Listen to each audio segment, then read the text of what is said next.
Can I ask you something? Have you ever tried to set a perfectly healthy boundary?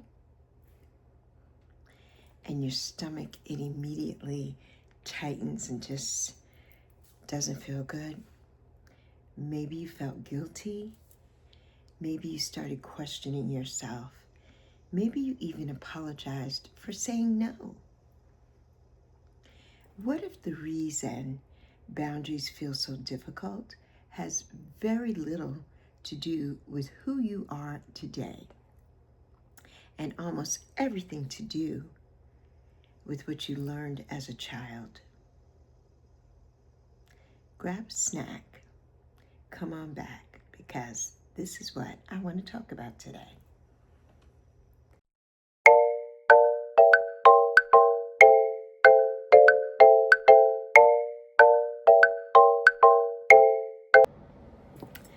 When we're children, we don't get to decide very much. Adults tell us what to do, who to hug, when to speak, how to behave. And many of us learned without anyone ever saying the words out loud that keeping other people comfortable was more important than honoring our own feelings.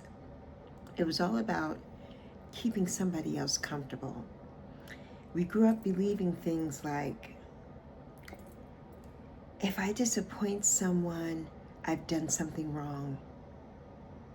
If I say no, I'm being selfish. If someone is upset with me, it's my job to fix it. Here's the part I didn't understand until much later in life. Sometimes the adults who loved us, they didn't recognize that children needed boundaries too. They didn't. They weren't always trying to silence us. More often than not, they were raising us the way they had been raised, right? They were passing along what they knew.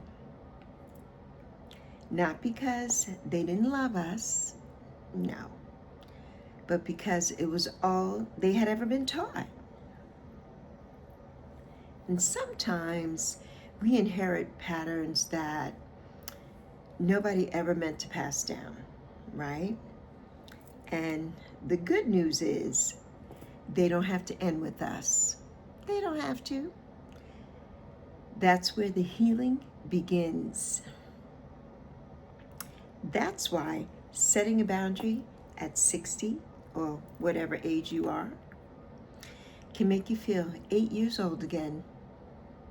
Not because you're weak and not because you're selfish, but because your nervous system remembers. Our nervous systems remember, right? Which your heart has been trying to unlearn all these years.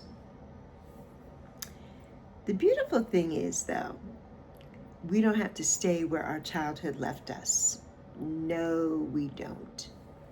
We can learn something different. We can learn that saying no, it's not rejection, it's self-respect.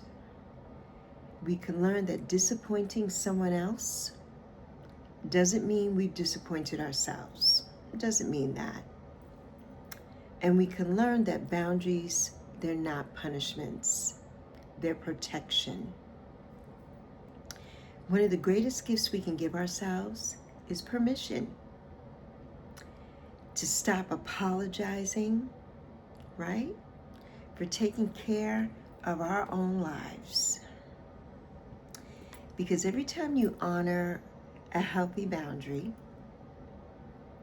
you're teaching yourself something you may never have learned as a child, right? That your needs, they matter too. They matter too. Every healthy boundary is a promise you finally make and keep to yourself.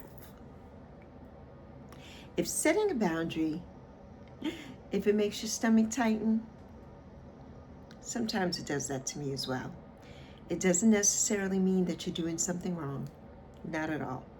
It may simply mean that you're doing something you've never been able to do before, right? Or that you've never been allowed to do before. Not everyone will understand your boundaries. And the people who benefited from your lack of boundaries in the past, they may even resist them.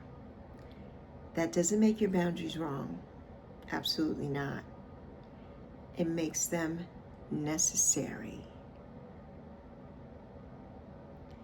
A peaceful life, it doesn't happen by accident. It's built one boundary at a time.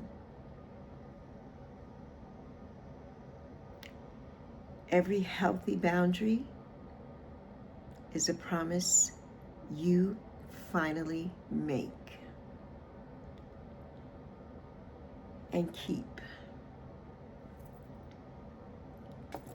to yourself.